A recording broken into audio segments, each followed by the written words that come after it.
Look at you. You smell like failure and grease. My mother, Evelyn, blocked the dining room door, stopping me from joining the party I had just spent 10 hours cooking for. I cannot have my guests seeing a low-level risk analyst standing next to millionaires. It lowers the stock value of this family. She reached into her designer clutch, pulled out a crumpled $20 bill, and shoved it deep into my apron pocket. Take this for cab fare and leave through the back door. Do not embarrass me. I walked to my 12-year-old sedan, the gravel crunching under my sensible work shoes. Behind me, the sound of laughter and clinking champagne glasses drifted from the house.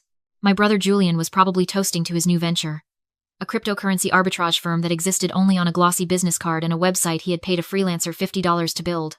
As I turned the key in the ignition, I let out a breath I felt like I had been holding for 3 decades. In the Fairbanks family economy, everyone had a role. Julian was the genius, the golden boy who was always one deal away from $1 billion. Despite the fact that he was 34 and had never held a job for longer than 6 months, Bianca, my younger sister, was the star, an influencer who curated a life of luxury on credit cards that I knew were maxed out. And me? I was the black hole. That was what my mother called me when she thought I was not listening. I was the boring one, the one who absorbed light and gave nothing back because I refused to play their game of smoke and mirrors. I was a senior risk analyst for a major insurance firm. My job was literally to look at disasters and calculate how much they would cost. It was fitting, really. I spent my days analyzing data for clients, and my nights analyzing the slow-motion train wreck of my own family. They called me stingy because I drove a used car and lived in a studio apartment. They called me ungrateful because I did not applaud Julian's delusions. But they never called me when the bills were paid.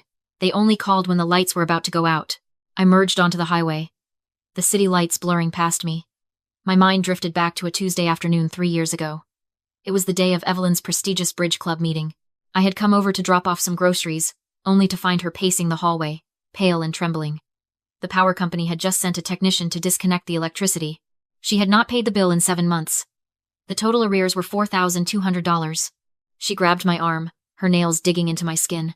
Maya, the ladies will be here in 20 minutes. If the lights go out, I will die of shame. You have to fix this. She did not ask if I had the money. She did not ask if I could afford it. She just demanded a fix. I had just received my annual performance bonus. It was supposed to be for my retirement fund, but I looked at her panic, and the old conditioning kicked in, the desperate need to be useful. I pulled out my phone and paid the entire balance right there in the hallway. $4,200.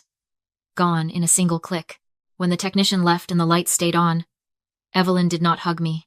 She did not say thank you. She smoothed her silk blouse, looked at my off-the-rack cardigan, and frowned. You really should buy better clothes, Maya. That sweater is pilling. It makes you look destitute. Then she opened the door for her friends, smiling as if nothing had happened, leaving me standing in the shadows of the foyer. I gripped the steering wheel tighter. For years, I told myself I was being a good daughter. I was helping. But as I drove away from the ancestral home with $20 in my pocket, the truth finally hit me with the precision of a mathematical equation. I was not their daughter. I was their insurance policy. I was the unacknowledged safety net they relied on while they walked the tightrope of their own vanity. They thought I was boring. They thought I was safe. They forgot that my entire career was built on spotting liabilities. And tonight, for the first time, I realized that the biggest liability in my life was them. There was one detail about that afternoon in the kitchen that I did not mention earlier. Before Evelyn shoved the money into my pocket, while I was scraping duck fat off the roasting pans, I saw something in the recycling bin. It was bright red. The specific, urgent shade of red that banks use when they want to scream at you without making a sound. It was buried under potato peelings and empty wine bottles, torn in half. But the header was unmistakable. Notice of default. I had fished it out while Evelyn was busy checking her makeup in the hallway mirror. I folded the damp, stained paper and tucked it into my bra. Now, sitting at my small desk in my quiet apartment, I laid the pieces out like a puzzle. The document was a final warning. The mortgage on the ancestral home had not been paid in 4 months. But that did not make sense. I knew Evelyn's finances. I knew my father had left her the house free and clear. There should not have been a mortgage to default on, unless someone had taken out a new loan. I opened my laptop and navigated to the county clerk's online portal. Most people think you need a badge or a warrant to see property records, but you do not. You just need an address and an internet connection. Public records are the great equalizer. I typed in the address of the house I grew up in.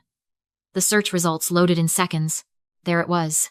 A home equity line of credit, taken out 3 years ago. The amount made my stomach turn. $220,000. I clicked on the digital copy of the deed of trust. I scrolled down to the signature line. There was my mother's name, Evelyn Fairbanks, signed in her elegant, looping cursive. It looked perfect. It looked official. But something about the date next to the signature gnawed at me. October 14th, 3 years ago. I stood up and walked to my filing cabinet. I am a person who keeps receipts. I keep tax returns from a decade ago. I keep warranties for toasters I threw out years ago. And I kept the medical files from the time I took 2 weeks of unpaid leave to nurse my mother through her extensive cosmetic surgery. I pulled the file labeled Evelyn Medical. I flipped through the discharge papers until I found the surgical log. Date of admission. October 14th. Time of surgery. 8 in the morning. I looked back at the computer screen. The notary stamp on the loan document was dated October 14th at 10 in the morning. At 10 in the morning on that day, Evelyn was unconscious in a recovery room. Her face bandaged, heavily sedated on painkillers. I knew this because I was the one sitting in the hard plastic chair next to her bed, holding her hand while she moaned about the pressure on her sinuses. She could not have signed that document. I looked at the witness signature on the loan. It was illegible. A scrawl. But I knew who had been house-sitting while I was at the hospital. Julian. The genius. The golden boy. He had forged our mother's signature while she was under the knife. Leveraged the equity in her home to the tune of $220,000. And likely gambled it all away on crypto schemes and luxury rentals. But here was the truly sick part. Evelyn had to know. The bank sends statements. The bank calls. She had torn up that red notice, which meant she had seen it. She knew Julian had robbed her. Stripped the equity from the roof over her head. And she had stayed silent. She chose to protect his crime rather than expose his failure. She was willing to lose the house to keep his secret. I sat back in my chair. The glow of the screen illuminating the dark apartment. They were drowning. They were dragging the heavy, gilded anchor of their own lies, and the water was rising fast. For years, my instinct would have been to dive in, to call them, to scream, to fix it, to pay it off. But then I looked at the $20 bill sitting on my desk. The payment for my dignity. I realized then that I was not the lifeboat. I was the shark. And sharks do not save drowning swimmers. They wait. I did not go to the police immediately. Police reports take months to process. Fraud investigations can drag on for years, often ending with a slap on the wrist or a plea deal that saves no one. I did not want a long, drawn-out battle. I wanted absolute, irreversible control. I called an old colleague from law school, a woman named Sarah, who specialized in distressed assets and private equity. We met in a quiet office downtown, far away from the prying eyes of my family's social circle. I need to form an LLC, I told her. Anonymous. Delaware registration. We named it Nemesis Holdings. It sounded corporate enough to be boring, but I knew what it meant. The strategy was not to buy the debt from the bank. Banks move too slowly for that. The strategy was to become the savior they were desperate for. I knew the foreclosure timeline. The bank would be sending the final notice to vacate within 30 days. Julian would be panicking. He could not refinance because his credit was destroyed, and Evelyn could not refinance because she had no income. They were unbankable. So, Nemesis Holdings would step in. We drafted a proposal for a hard money rescue loan. In the financial world, this is a loan of last resort. It is expensive, fast, and dangerous. We offered to pay off the existing mortgage and the fraudulent credit line entirely, rolling the debt into a new, private loan. The interest rate was predatory 14%. The term was short 6 months. But to a drowning man, a shark looks like a log. I knew Julian would see the cash, and not the consequences. I used my savings money I had scraped together from years of living in a shoebox apartment and driving a clunker to fund the capital. I was betting everything I had on their greed. Once the paperwork was ready, I sat back and did the hardest thing of all. I did nothing. In risk assessment, there is a golden rule that I live by. Never interrupt an enemy when they are making a mistake. I spent my evenings in my apartment, scrolling through social media on a burner account. I watched my brother Julian post stories from a VIP booth in a club, holding a bottle of vodka that cost $300. He captioned it, "Closing deals." The empire grows. I saw Bianca posting unboxing videos of designer shoes, complaining about how hard it was to find good lighting in her bedroom. I saw Evelyn at a brunch, smiling that tight, practiced smile, pretending her world was not crumbling beneath her feet. The foreclosure clock was ticking down. 20 days. 14 days. 10 days. Every bottle Julian popped. Every shoe Bianca bought. Every lie Evelyn told was another shovel of dirt out of the hole they were digging. If I had called Evelyn then, if I had run to her screaming that her son was a thief and her house was gone, she would have hated me. She would have called me a liar. She would have accused me of being jealous of Julian's success. She would have defended the parasite until it killed her. So I let the silence stretch. I let the fear build in their house while I sat in mine, drinking tea and reviewing the contract clauses. Silence is not passive. Silence is not weakness. In the wild, the predator does not roar before it strikes. It waits until the prey is comfortable. It waits until there is no escape. I waited until 3 days before the auction. Then, I told Sarah to make the call. The bank's final eviction notice arrived on a Tuesday morning. It was taped to the front door of the ancestral home. A stark, neon orange piece of paper that no amount of social maneuvering could hide from the neighbors. According to Sarah, my lawyer, Evelyn did not handle it with grace. She apparently tried to peel it off with her fingernails, shredding the paper but leaving the adhesive residue, then locked herself in her bedroom with a bottle of Chardonnay. Julian, true to form, was not even there. He was likely dodging calls from his bookie. This was the moment they were most exposed, the only moment the trap could work. 2 hours later, Sarah knocked on their door looking like help, not a predator. Muted gray suit, a sensible luxury sedan, and a leather portfolio stamped Nemesis Holdings. She presented the offer: we drafted a bridge loan that would pay off the bank in full and stop foreclosure immediately. The terms were brutal, high interest, short runway. But to a panicking family, there was only one headline that mattered. House saved. Evelyn didn't hesitate. She devoured it. I knew it, she told Sarah, practically glowing. Julian's networking finally paid off. He said he was close to private capital. He's a genius. Banks never understand visionaries. Sarah smiled politely. Mr. Fairbanks certainly has a reputation. When Julian arrived, he looked like a man walking to his execution until he realized the executioner had brought him lunch. He scanned the numbers. Enough to wipe out the HELOC and the mortgage, plus a 6-month grace period. To him, it wasn't rescue. It was time to hustle, to spin, to scam his way back upright.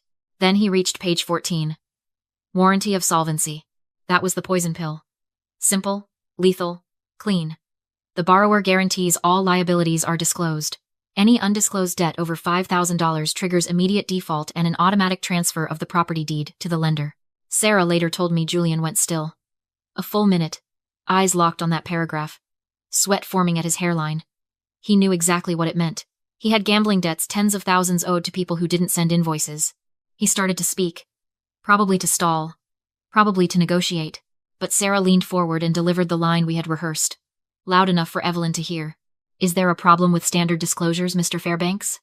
It's boilerplate. Unless, of course, a successful tycoon like you has unsavory debts with bookies or loan sharks. Evelyn laughed, radiant with pride. Don't be ridiculous.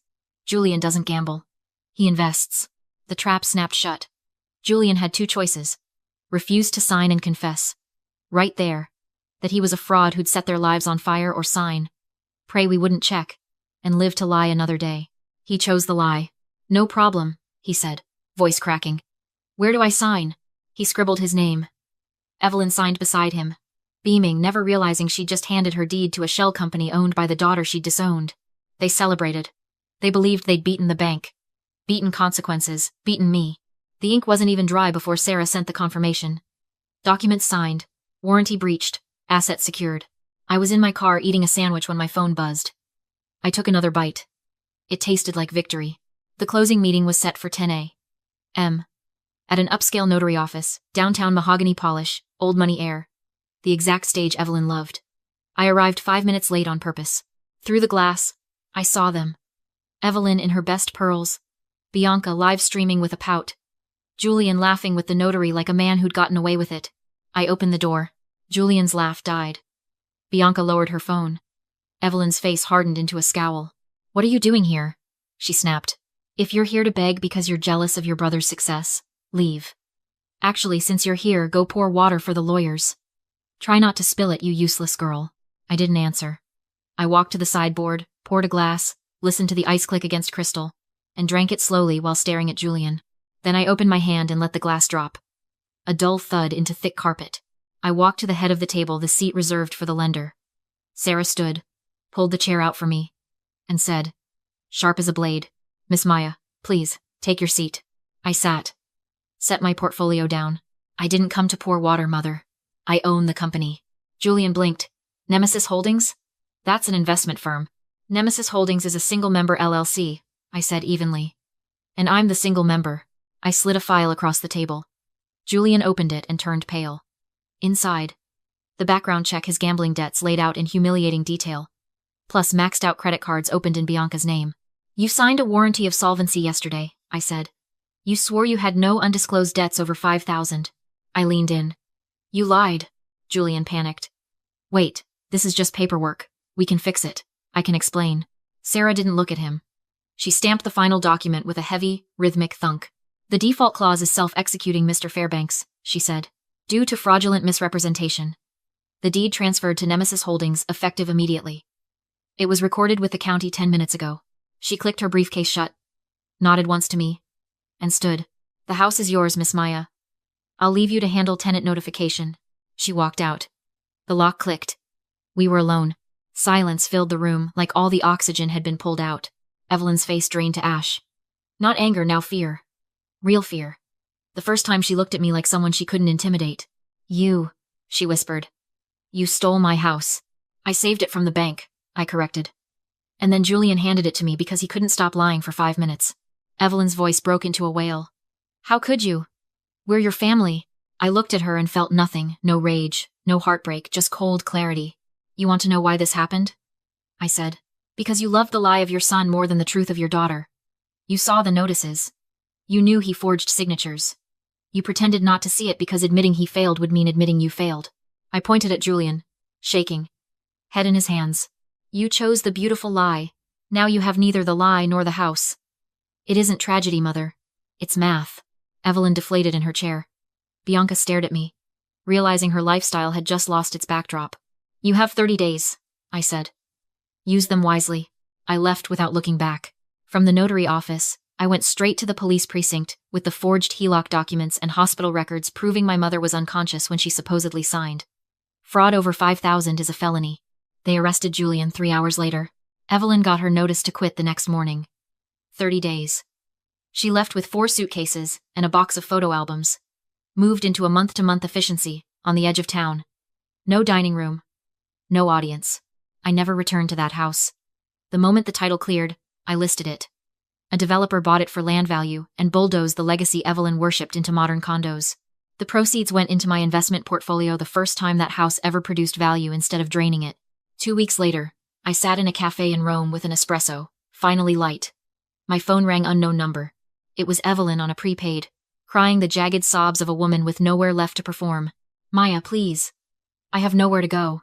Can I stay in your apartment? Just a few weeks until Julian gets bail? I watched the Roman sunset and thought of every time she made me smaller. You told me you no longer saw me as your daughter, I said softly. I'm just respecting your wishes. I ended the call, blocked the number, and ordered another coffee. Have you ever been the safety net for people who treat you like a burden? Tell me in the comments, and if you believe in smart justice, hit subscribe.